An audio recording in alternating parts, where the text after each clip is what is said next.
भारत की सबसे रहस्यमयी, सबसे वीरान जगहों में से एक की कहानी में आपका स्वागत है। कुलधरा, एक ऐसा नाम जिसके साथ जुड़ा है एक गहरा राज।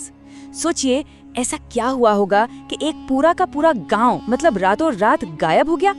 चलिए आज इसी गुमशुदा गांव की कहानी को परत दर परत खोलते हैं। और देखिए, ये कोई मनगढ़ंत कहानी या काल्पनिक सवाल नहीं है, ये हकीकत है।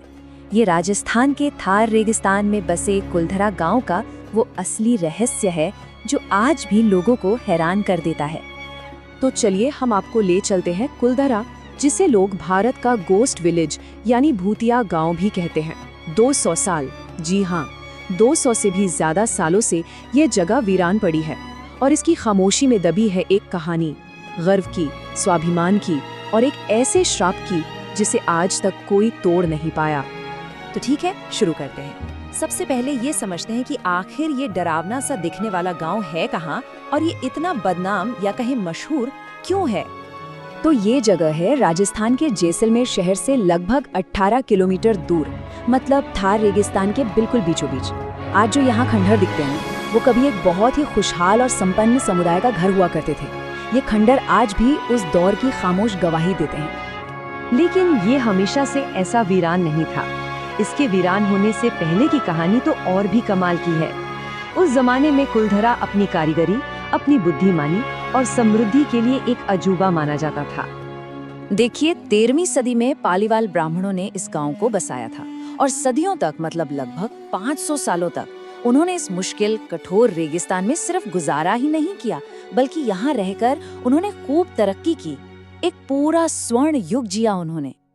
और उनकी तरक्की का राज था उनका हुनर। ये पालीवाल ब्राह्मण सिर्फ किसान या व्यापारी नहीं थे, अरे वो तो रेगिस्तान के जादूगर थे। सोचिए, उन्होंने ऐसी ऐसी तकनीकें निकाली खेती के लिए, पानी बचाने के लिए, कि एक सूखी बंजर जमीन को एक हरे भरे समृद्ध घर में बदल दिया। कमाल की बात है ना। और ये कोई छोटा मोटा समुदाय नहीं था। कुल मिला के 84 गाँव, 84 विलेजेस, और इन सभी गाँवों का केंद्र मतलब इनकी राजधानी था कुलधरा। तो सवाल ये उठता है कि इतना सफल, इतना बड़ा और इतना स्थापित समाज आखिर कैसे बिखर गया? क्या चीज थी जो उनकी बर्बादी का कारण बनी? कहते हैं ना, हर कहानी में एक विलन होता है। इस कहानी का विलन था सालम सिंह, जैसलमेर रियासत का एक बहुत ही क्रूर और जालिम दीवान। हुआ ये कि सालम सिंह की बुरी नजर गांव की एक लड़की पर पड़ गई और उसने जिद पकड़ ली कि वो उससे शादी करेगा। उसने पूरे पालीवाल समुदाय को धमकी दे डाली, या तो लड़की दे दो या फिर तबाही के लिए तैयार हो जाओ। मतलब एक ऐसा अल्टीमेटम जिसने उनके सम्मान और अस्तित्व दोनों को दांव पर लगा दिया। अब उस जालिम के जुल्म के सामने उन 84 के 84 गांवों ने मिलकर एक ऐसा फैसला लिया जो इतिहास में दर्ज हो गया।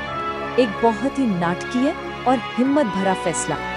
सिर्फ एक रात, सोच कर देखिए, बस एक रात में कुलधरा और उसके साथ के सभी 84 गांव, पूरी की पूरी आबादी, अपना घर, अपना सामान, सब कुछ वैसा का वैसा छोड़कर कहीं गायब हो गई। आज तक कोई नहीं जानता कि वो कहाँ गए।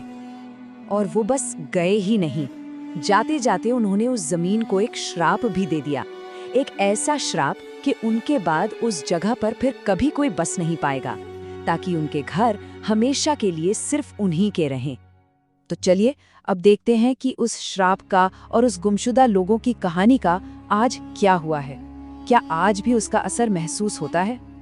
और यही बात कुलधरा को और भी ज्यादा दिलचस्प बना देती है।